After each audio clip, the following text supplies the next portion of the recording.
Thank you for joining us. I'm Marni Hughes, and this is Missing on NewsNation.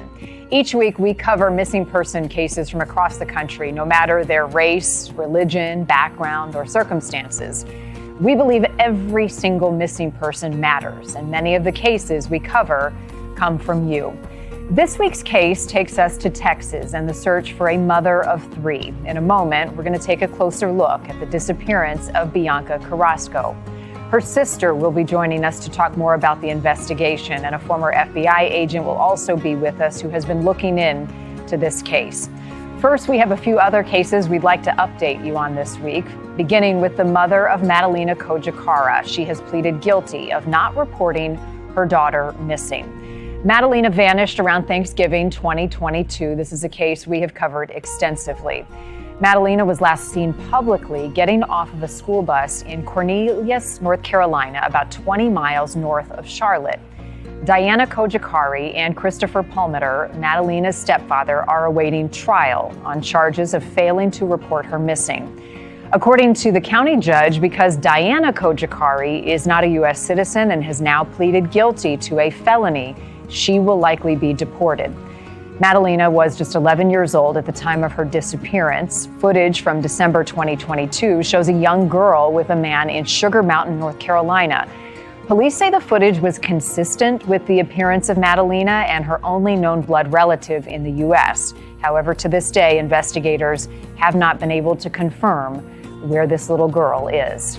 Cornelius police are asking anyone who can help in this case and investigation to call 704-892-7773 or the North Mecklenburg Crime Stoppers line at 704-896-7867. The search is on for this man, 53-year-old Attio Brillenborg.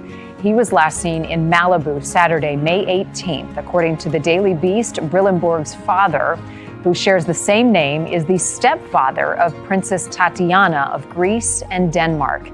Brillenborg was last seen in a neighborhood of luxury homes and estates near Escondido Falls, California. The Los Angeles Sheriff's Department says there is concern for his well-being, and they're asking anyone with information to contact the Homicide Bureau at 323-890-5500.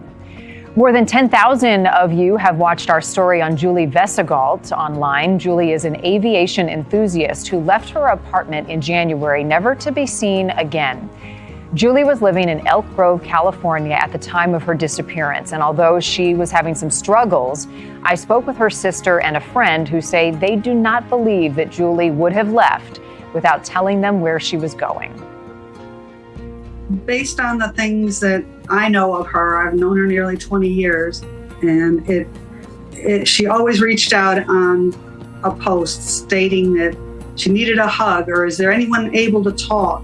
And I had her number and I would call it, and that the circumstances, just everything that's added up just doesn't seem, in my opinion, for her to have been voluntarily driving away. I just don't see that as being, at least my own personal opinion, that that's what's happened. I think something more sinister may have happened to her. A photo of Julie's car was spotted on surveillance driving through town around the time she vanished. She did have an appointment that day at the DMV that she never showed up for, and her car has not been located. It could be the key piece to solving this case. The car is a 2005 Toyota Camry. The center console has wood grain, which sets it apart from a lot of other models.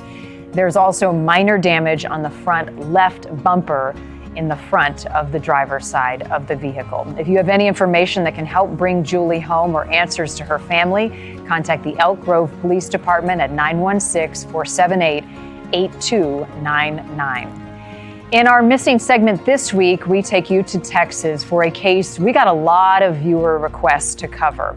Bianca Carrasco was 29 years old, a registered nurse with 3 young children at home when she disappeared in 2016.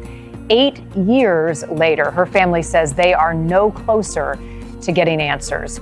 We reached out to the San Antonio Police Department for any information that they could give us on this case and investigation. They have not responded to our request.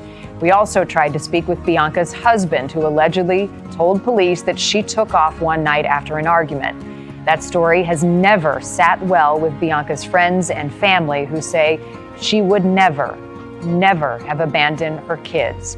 As a nurse and a mother, she dedicated her life to helping others, and now her family is asking for our help and yours to find her. A new billboard in San Antonio and a renewed push to find Bianca Carrasco, missing since 2016. She is still the funniest person I've ever met to this day. The fond description of a beloved sister, also a wife and mother with a huge heart. Very compassionate, and that's what made her a wonderful nurse. We all just kind of became friends and hung out. Julie Stinson met Carrasco in nursing school, both young moms. She says Bianca's husband was often away working in the oil fields, but they seemed like a cute couple. I saw him tie her shoes whenever she was pregnant instead of her having to bend over. But Bianca's sister says by the time the couple moved to San Antonio, their relationship was rocky, and Bianca's husband frequently shared their troubles with family members. It was almost like he was panicked that he was losing her.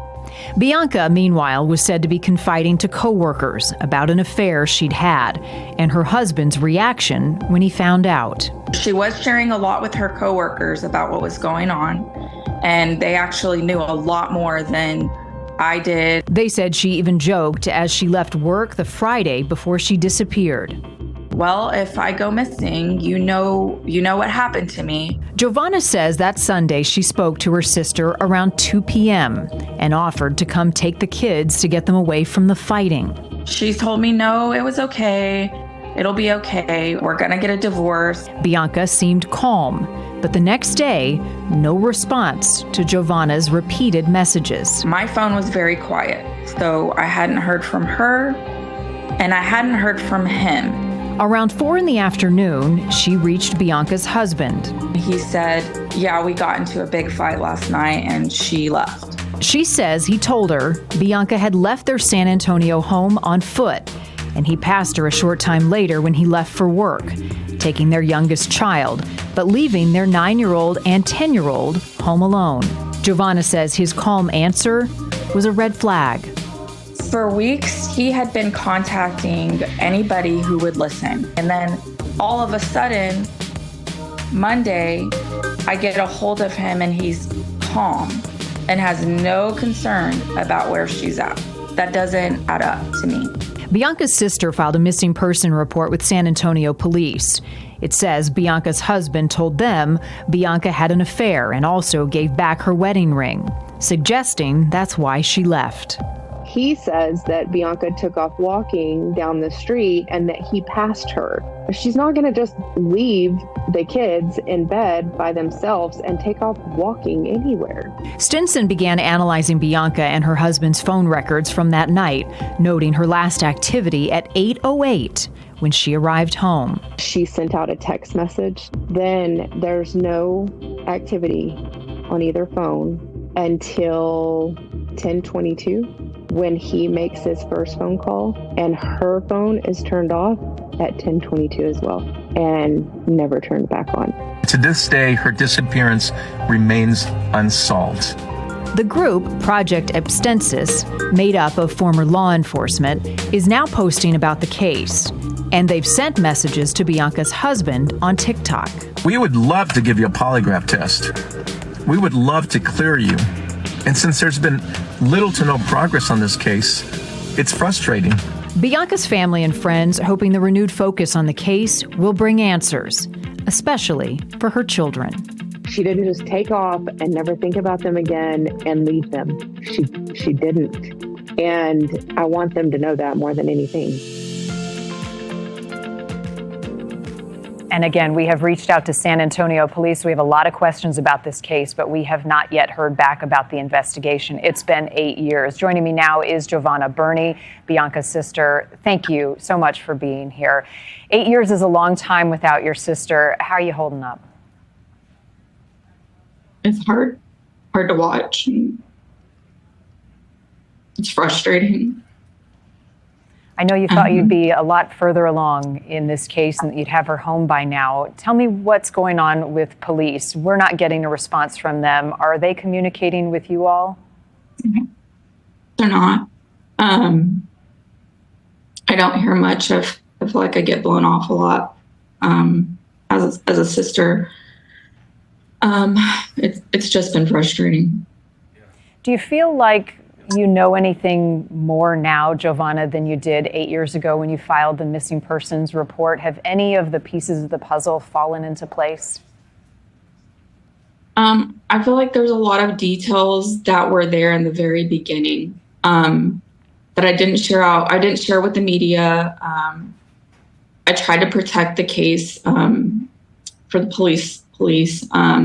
So slowly but surely now I'm starting to come out with details, but I could sit here for hours and give details of what transpired before she went missing and after that.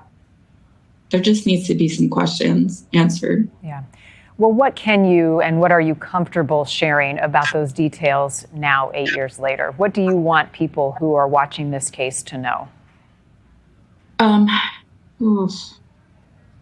For sure, off the bat, because there's been speculation that she walked away. This affair stuff comes up. The whole uncle thing comes up, and it's just, it takes off focus that she has not been heard from, seen, no activity on her renewal of her nursing degree, her bank accounts, nothing. There's been nothing. Her husband moved 2 weeks after she went missing. That's a huge red flag. And he leased out their home, so he wasn't there for months. So that tells me, well, you knew she wasn't coming back, and how did you know that? If you don't know where she is. He currently has another girlfriend. That girlfriend is another family member. I know that her children believe that they've been told that they believe that she walked away, and I'm just here to fight to say, no, she didn't. She did not just walk away. What is your relationship, if any, with your sister's husband? Nothing. No communication. Nothing. How about with the kids? Have you seen them since she vanished all those years ago? No, I have not. Sadly, he keeps them from most family members. Take me back to the day that you last spoke to her, the text messages and the exchanges that you had. What was the last thing that your sister shared with you as you look back? So the last time I spoke to my sister was on the phone. It wasn't text messaging. We actually had a conversation. Coming from the days before that, everything was really chaos. He was traveling around Texas. I don't know why, but she was trying to figure out things. And that Sunday, she seemed pretty calm. I was so worried about her, the kids, just because of all the chaos that was going on and the fighting. And I didn't know what to expect as far as I just didn't know what was going to happen to her. I never crossed my mind that something bad would happen, but where was she going to live? What was going to happen to the kids? But that day she just seemed calm. I offered to, come get her where she could live with me, or if I needed to get the kids, anything to try to help. And she just reassured me that everything was okay. And that she was going to meet with a divorce attorney on the following Friday. I got to tell her I love her, and that was it. It's a tough question to ask, and I know how tough it is to answer, but Jovanna, knowing what you know, do you believe that your sister is still alive? What does your heart feel? No. I felt that the week of. I know she's not here. I know that may come across as that I've lost hope, but it's not that. It's just, there's just something in my gut, in everything that I know, all the details that I know, that she's gone. Tell me about your sister, what you miss most about her.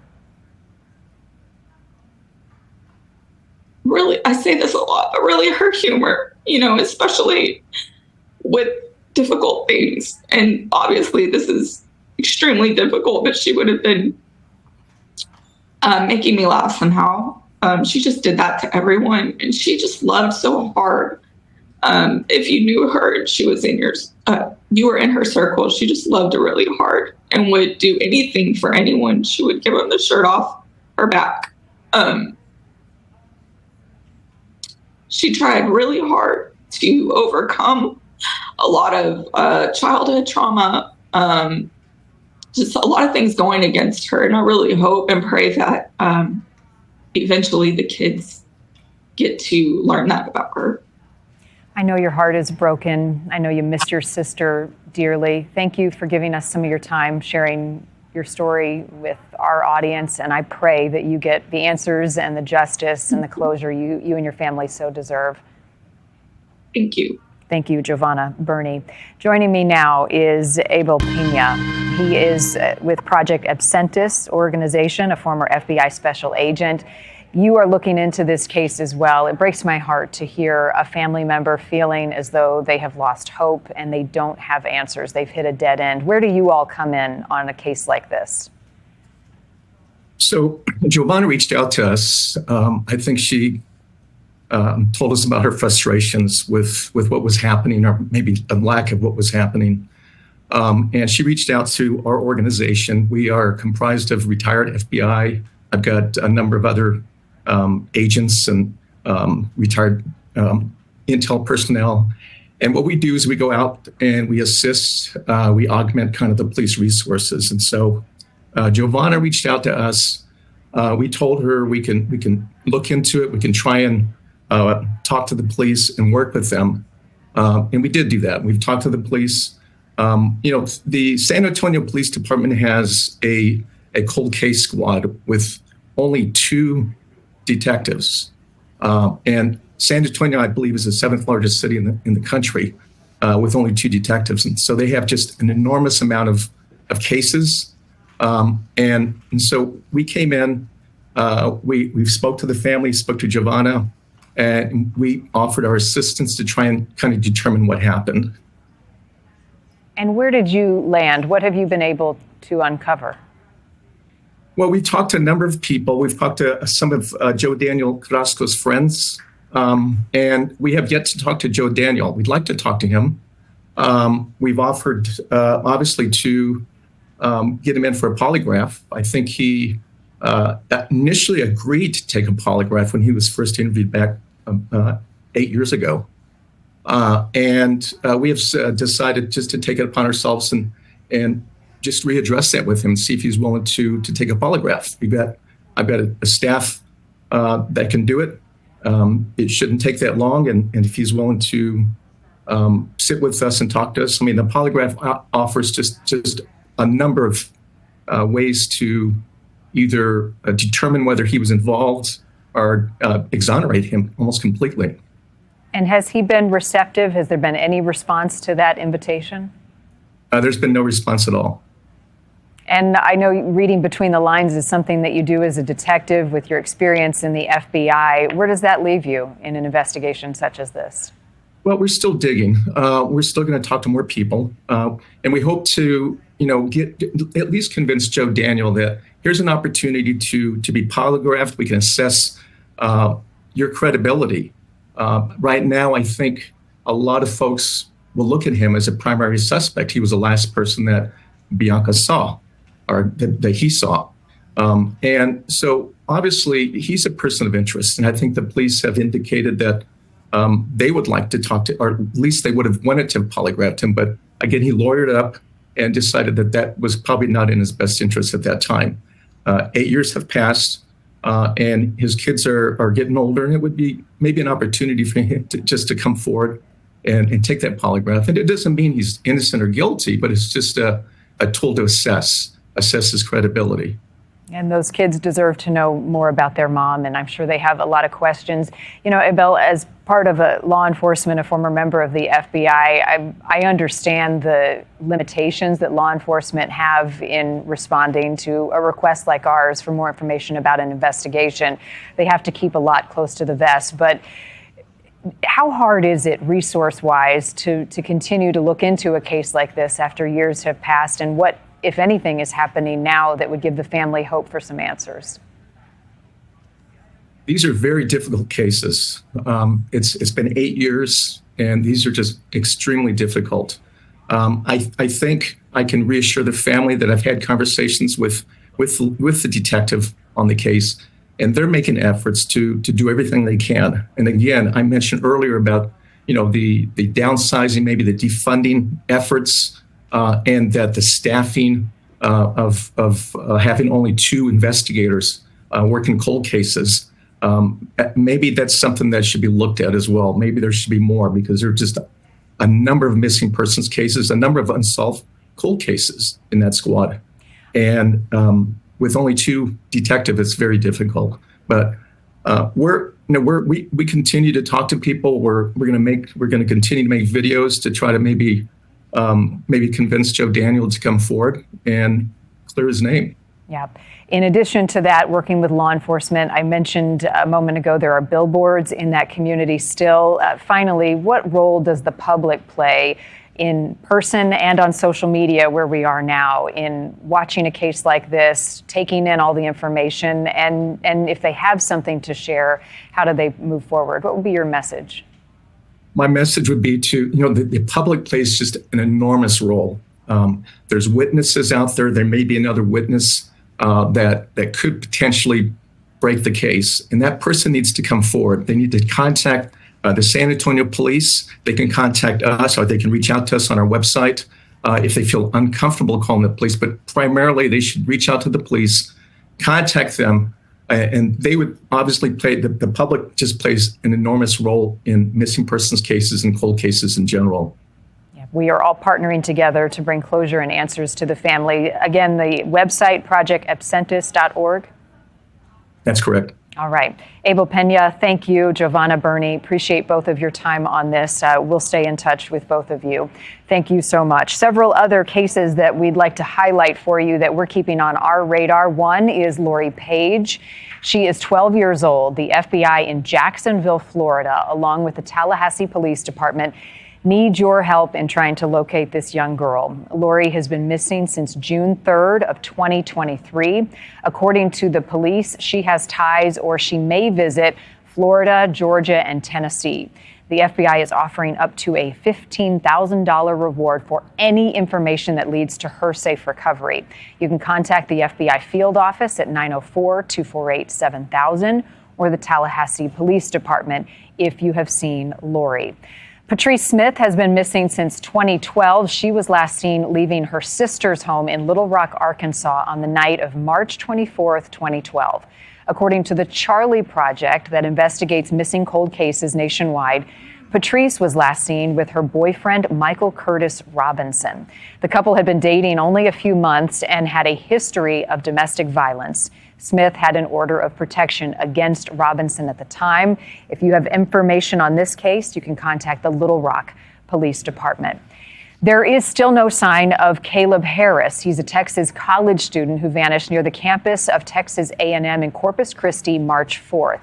He sent a Snapchat video to his sister from early that morning as he was walking his puppy through the parking lot of the apartment complex where he lived. His roommates reported him missing the next day. His cell phone is still missing. His wallet and keys, both were left behind at his apartment. And make sure to join us next week for another missing case. We have some new information into the disappearance of Tanya Whipp. Our station in Tampa reports that a higher bond has now been requested for Russell Carroll, Tanya's boyfriend at the time of her disappearance. He is accused of impersonating her and stealing from her bank account. State prosecutors allege that Carroll accessed Tanya's checking account numerous times since June 29th, 2023, the day she was reported missing by her sister. This was Carroll nearly a year ago. I don't know why she's doing this. I don't know where she went, where she go, or what. It's just out of the character, out of the blue for her. She's done stuff like this for the past, but not this long. So again, some new developments in this case that we are gathering right now. Tune in next Thursday as we take a closer look at Tanya's disappearance and what more we're learning about her case. If you have a missing person case you think that we should look into, make sure to send it to us at newsnationnow.com/missing. Our entire team reviews every single submission each week, and many of the cases we cover come from you. So thank you for partnering with us. And thank you, as always, for joining us. I'm Marni Hughes. I will see you back here next week for another missing case.